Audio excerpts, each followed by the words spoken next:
ny mpikomy amin'Andriamanitra sy ny Mesiany.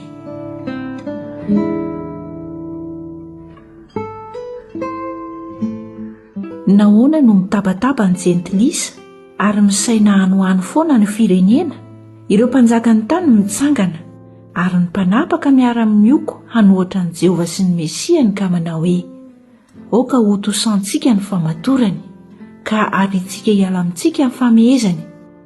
Izay mipetraka any an-danitra miome, ny tompo maneso ireo dia hiteny azy amin'ny fahavinirana izy ka ampangorohoro azy amin'ny fahatezerany hoe: izaho kosa efa nanendry ny mpanjakako tambonin'ny ziona tendrombohitry masina. Hilaza zava-boatendry aho, Jehovah nilaza tamiko hoe: zanako ianao, izaho niteraka anao androany. Mangataha amiko dia omeko holovanao ny jentilisa ary ny faran'ny tany ho fanananao.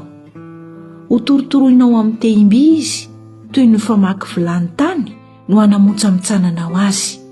Ary amin'izany dia endre ianareo ry mpanjaka, minoa anatra ianareo ry mpitsara ny tany, manompo an Jehovah amin'ny fahatahorana ary mifalia amin'ny fangovitana.